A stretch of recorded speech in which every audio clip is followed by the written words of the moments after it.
चंद्रशेखर आजाद के ऑफर पर सपा में हड़कंप, अखिलेश यादव को बुलानी पड़ी मीटिंग, बवाल। चंद्रशेखर आजाद के बिना नहीं बनेगी सरकार, सपा कांग्रेस दोनों में वैचारिक मतभेद बरकरार। बाराबंकी में चंद्रशेखर आजाद की रैली महज एक जनसभा नहीं थी, बल्कि विपक्षी दलों के लिए एक संदेश था कि उत्तर प्रदेश की राजनीति में अब चंद्रशेखर आजाद को नजरअंदाज करना घाटे का सौदा हो सकता है। बाराबंकी में एक और भारी भीड़ ने सत्ता दल बीजेपी की टेंशन बढ़ा दी है, तो दूसरी ओर चंद्रशेखर आजाद की आगामी चुनावी रणनीति ने बीजेपी को बैकफुट पर ला दिया है।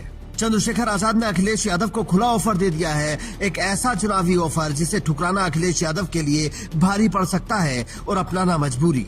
चंद्रशेखर आजाद ने गठबंधन को लेकर समाजवादी पार्टी को दो टूक कह दिया है, इस ऑफर को पकड़ सको तो पकड़ लो, वक्त रेत की तरह फिसल रहा है।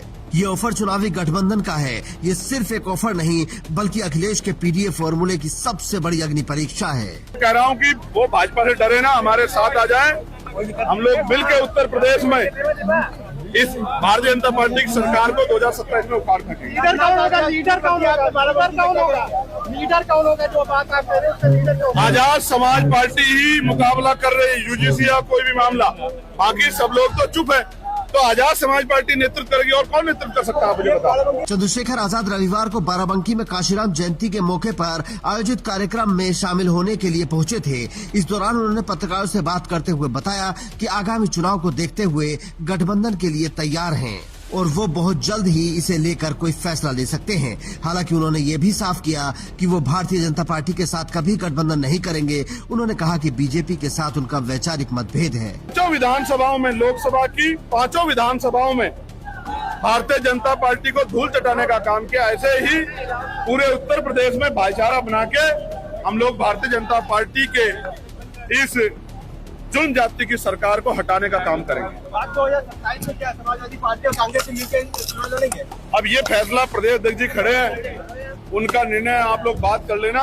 मेरा काम तो ये है कि मैं जब ये मुझे बुलाएंगे गली मोहल्ले क्षेत्र में मैं जाके पार्टी के लिए काम करूंगा। मैंने इनसे आग्रह किया कि भारतीय जनता पार्टी को छोड़ के, क्योंकि वैचारिक विरोध है, जो भी आप फैसला लोगे हम आपके नेतृत्व में उत्तर प्रदेश में काम करेंगे। और मैं आपको विश्वास से कह रहा हूँ, अभी तक कोई पार्टी चुनावी मोड में नहीं है। ये हमारी उत्तर प्रदेश में 7वीं रैली है और ऐतिहासिक जनसभा में मीडिया के भाइयों ने हमें कितना कवरेज किया ये तो मीडिया के भाई बेहतर जानते हैं। चंद्रशेखर जी, लेकिन अभी 29 तारीख की रैली लखीमपुर खीरी में, अपने साथियों से कहना आके देखें, इतिहास रचा जाएगा लखीमपुर खीरी में। मेरी बात को चंद्रशेखर आजाद के इस गठबंधन ऑफर के बाद लखनऊ से लेकर दिल्ली तक खलबली मचा दी है। सूत्रों के मुताबिक चंद्रशेखर आजाद के इस ऑफर की खबर समाजवादी पार्टी के दफ्तर पहुंची तो हड़कंप मच गया।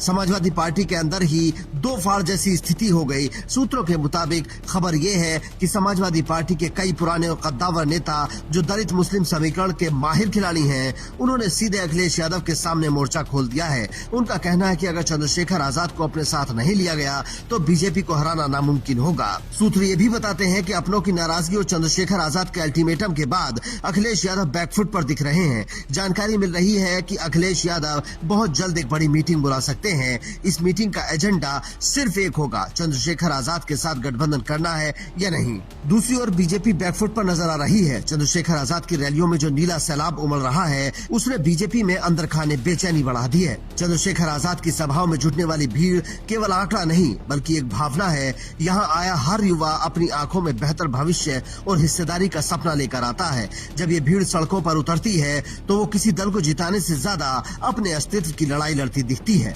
यही वो चंद्रशेखर आजाद के लिए प्यार और अपनापन है जिसने परंपरागत राजनीति के समीकरणों को झकझोर कर रख दिया है। बीजेपी की ताकत उसका संगठित वोट बैंक रहा है, लेकिन चंद्रशेखर आजाद की रैलियों में उमड़ते जन सैलाब ने उस नींव में दरार पैदा कर दी है। चंद्रशेखर आजाद की ओर विपक्ष के बढ़ते हाथ और दलित पिछड़ा वर्ग के युवाओं का चंद्रशेखर आजाद की ओर झुकाव बीजेपी के रणनीतिकारों के माथे पर चिंता की लकीरें खींच रहा है। ये टेंशन केवल चुनावी नुकसान की नहीं बल्कि उस पकड़ के ढीले होने की है जो सालों की मेहनत से बनी थी। सत्ता के गलियारों में सन्नाटा और सड़कों पर शोर है, यही इस वक्त की सबसे बड़ी कहानी है। चंद्रशेखर आजाद के बढ़ते कदम और बीजेपी के नेताओं के माथे पर चिंता की लकीरें ये साबित करती हैं कि लोकतंत्र में जब पिछली कतार का आदमी खड़ा होता है तो सबसे अगली कतार में बैठे लोगों की धड़कनें बढ़ना लाजमी है। आप भी कमेंट करके बता सकते हैं कि चंद्रशेखर आजाद और समाजवादी पार्टी का गठबंधन फायदेमंद होगा या नहीं। Report in news.